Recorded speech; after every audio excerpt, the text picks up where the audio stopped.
Viewers, आज के video में हम देखेंगे डीएलएड प्रथम वर्ष का प्रोफिशिएंसी इन इंग्लिश का पेपर। पेपर केवल 25 मतलब 25 नंबर का ही होता है। इसमें क्वेश्चन नंबर 1 है, the following question have 4 alternative options, choose the correct option. तो इन प्रश्नों के 4 ऑप्शन दे रखे हैं और आपको इसमें से जो सही है वह चूज करना है। तो इसका पहला है diphthong. Diphthongs are also known as, यह किस रूप में और जाने जाते हैं diphthongs? Pure vowel, impure vowel, oral consonant या नेजल कॉन्सोनेंट। तो इसका उत्तर होगा impure vowel. Diphthongs are also known as impure vowel. इसके बाद दूसरा है, which of the following method improves pronunciation. इनमें से कौन सी मैथड प्रोनाउंसिएशन मतलब उच्चारण को इम्प्रूव करती है? तो यहाँ 4 ऑप्शन दे रखे हैं, imitation method, subsidiary method, phonetic method या all the above. Imitation method, subsidiary method, phonetic method या ऑल द अबव। तो इसका आंसर आएगा ऑल द अबव। इसके बाद थर्ड वाला क्वेश्चन है, meaning of grammar is the set of formal patterns in which the words of a language are arranged in order to convey large meaning. Who said this statement? तो एक statement दे रखा है और हमसे पूछा है कि यह कथन किसका है, मतलब स्टेटमेंट किसका है। यहाँ 4 ऑप्शन दे रखे, डब्ल्यू नेल्सन, एफ.जी. फ्रेंच, ब्लमफील्ड या डैनियल जोन्स। तो इसका उत्तर होगा डब्ल्यू नेल्सन। इसके बाद अगला क्वेश्चन है, joy, hatred and grief are which kind of noun. Joy, hatred और ग्रीफ किस प्रकार के नाउन है? तो यहाँ ऑप्शन दे रखे, proper noun, material noun, common noun या एब्स्ट्रैक्ट नाउन। तो इसका आंसर होगा एब्स्ट्रैक्ट नाउन। इसके बाद फिफ्थ क्वेश्चन है, which of the following is the kind of verb. इनमें से विच of the following is the kind of verb, क्रिया का प्रकार पूछा है, यहाँ पे कौन सी है? तो यहाँ ऑप्शन दे रखे, ट्रांजिटिव, इंट्रांजिटिव, ऑक्सिलरी या ऑल द अबव। तो यहाँ पे आंसर आएगा all of the above. Question number 2 से लेकर क्वेश्चन नंबर 7 तक 2-2 नंबर के क्वेश्चन है, जिसके आंसर हम कॉपी में लिखकर तैयार करेंगे। तो क्वेश्चन देख लेते हैं। क्वेश्चन है, write in short the importance of English language. Question 3 है, what do you mean by intonation. 4th है, what are the main qualities of good oral reading. Question number 6 है, what is dialogue writing.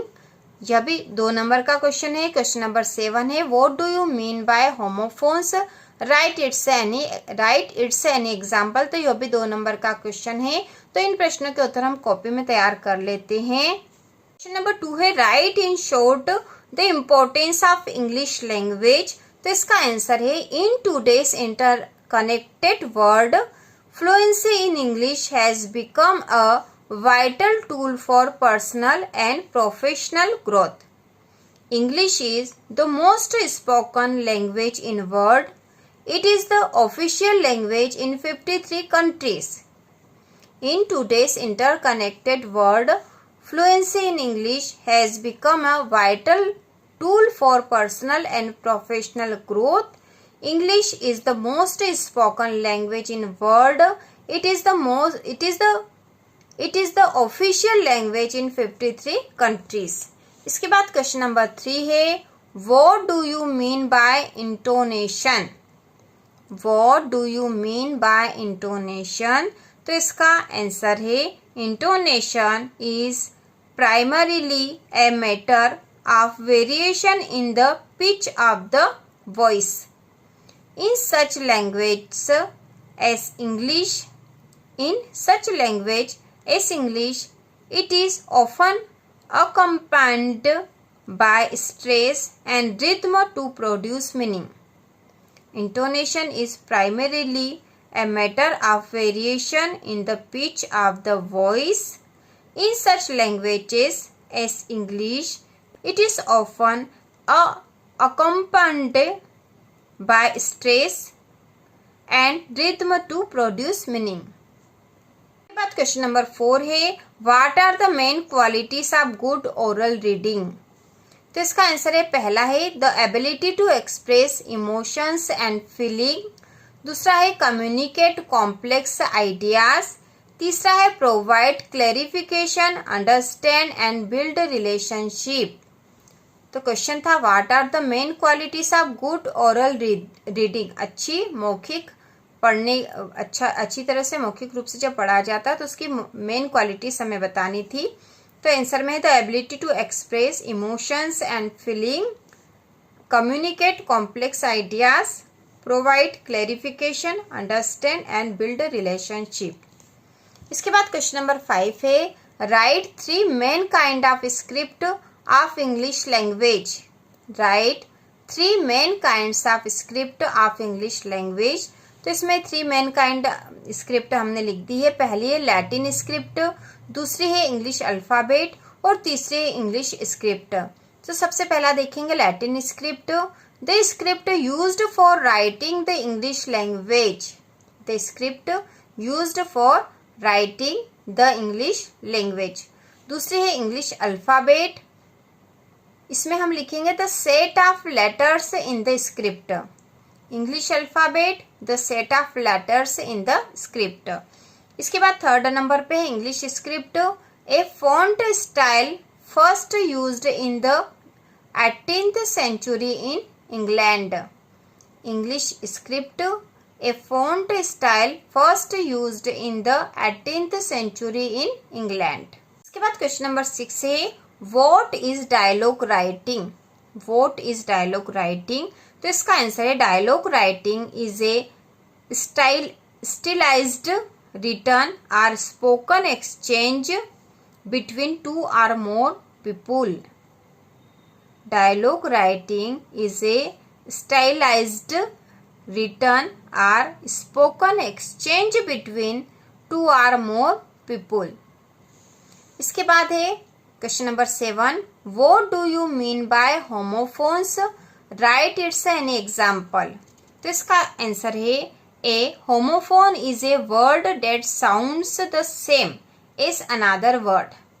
A homophone is a word that sounds the same as another word but has different meaning and spelling. Example इसका flower and floor. FLOWER floor and FLOUR floor. इस प्रकार हमने question number 7 तक के 2-2 number के question देख लिए हैं। अब इसके बाद क्वेश्चन नंबर 8 और क्वेश्चन नंबर 9 है, 4-4 नंबर के क्वेश्चन है। यह जो पेपर है यह 25 नंबर का ही पेपर है। तो क्वेश्चन नंबर 8 हम देख लेंगे what is intensive reading? Right it's any 2 M's. What is intensive reading? Right it's any 2 M's. और मतलब इसके अथवा में दे रखा है What are the main cases responsible for retardation in reading of English language?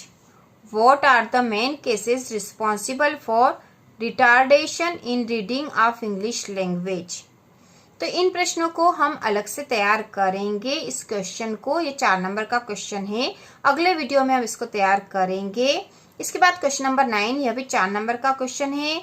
Imagine you are Mahendra Singh, the college captain of DIET Bhopal. Write a notice for inter-house quiz contest of the institution. तो ये notice भी हम तैयार करेंगे अलग से इसके, और मतलब अथवा में है Write an application to your principal for 5 days leave to attend the marriage of your friend. तो यहाँ पे एप्लीकेशन है, अभी हम तैयार करेंगे। इसके अलावा भी आपको यदि कोई जानकारी चाहिए या कुछ स्टडी से संबंधित पूछना है तो आप कमेंट करके पूछ सकते हो। तो इसी प्रकार के और वीडियो देखने के लिए, डीएलएड एग्जाम की संपूर्ण तैयारी के लिए और शिक्षक भर्ती परीक्षा की तैयारी के लिए चैनल को सब्सक्राइब कीजिए।